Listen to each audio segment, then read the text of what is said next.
Shalom warga kerajaan. Pada beberapa minggu yang lalu saya berbicara tentang seorang bapak yang diperintahkan Tuhan untuk mendidik, melatih anak-anaknya. Di sana Abram diberi perkataan Zava.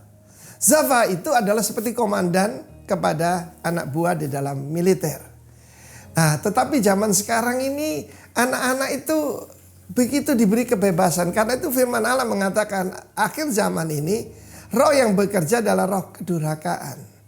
Karena itu warga kerajaan, dengarkan baik-baik firman Tuhan. Didiklah anakmu menurut jalan yang patut baginya. Nanti suatu tua dia tidak akan menyimpang. Kalau sekarang ini dia menyimpang, didikan waktu muda itu akan kembali. Bahkan orang komunis berkata begini di Rusia ya. Berikan saya anak di bawah 5 tahun. Seumur hidup dia akan menjadi seperti itu. Mereka mengerti the golden years. Karena itu pada saat ini kalangan dewasa muda yang punya anak-anak, jangan memanjakan mereka. Ya, saya pernah ngalami dimanjakan dan jadi rusak, saudara. Sebab memanjakan itu bahasa Inggris kan to spoil. To spoil apa? Membiarkan jadi busuk, korup. Karena itu didiklah anakmu sesuai firman Tuhan. Kita melihat bapak yang gagal. Itu adalah Lot. Lot itu tinggal di Sodom. Pergaulan yang buruk merusak kebiasaan yang baik.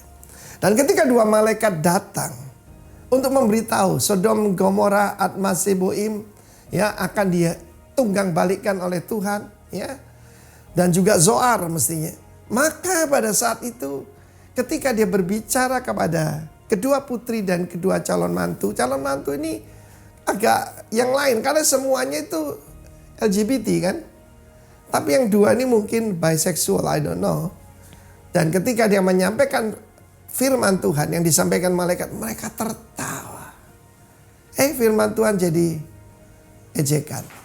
Takut akan Tuhan adalah permulaan segala pengetahuan. Ya, karena itu takut akan Tuhan itu memberikan orang akal budi. Dia seorang yang gagal dan kita tahu bagaimana akhirnya kedua putrinya berhubungan seks dengan dia. Karena takut tidak punya keturunan. Bayangkan saudara. Contoh yang lain adalah Nuh. Nuh itu pertama-tama berhasil mendidik anaknya. Berhasil apa? Mau masuk ke Bahtera. Dan membantu dia ketika putranya ikut membangun yaitu Bahtera itu. Dan kemudian di Bahtera cuma ada 8 orang. Nuh dan istrinya dan 3 putra tentu bersama ketiga menantunya. Tetapi dia tidak melanjutkan sampai dengan tuntas.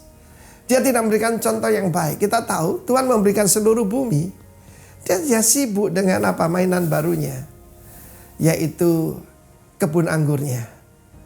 Dan kemudian dia minum anggur itu sampai mabuk dan telanjang.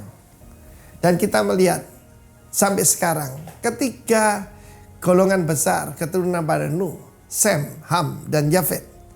Itu punya karunia yang berbeda, berkat yang berbeda. Pertama keturunan Shem. Di situ ada Yahudi, di sana ada Arab. Lalu kemudian Yafet yang menurunkan keturunan-keturunan yaitu di Europe dan sebagainya. Ham tidak berarti hitam. Ham itu berarti panas. Dan mereka sempat menjadi budak.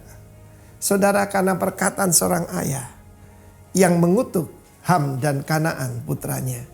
Karena itu para orang tua hati-hati apa yang kau katakan tentang anakmu. Beri nama yang baik, ucapkan yang baik. Sebab masa depan mereka itu terpengaruh dengan berkat yang kita ucapkan. Kita lihat bagaimana Esau menangis ketika dia kehilangan berkat terutama yang diberikan pada Yakub yang menjadi Israel. God bless you kiranya warga kerajaan. Tuhan memberkati kita semua. Haleluya. Amin.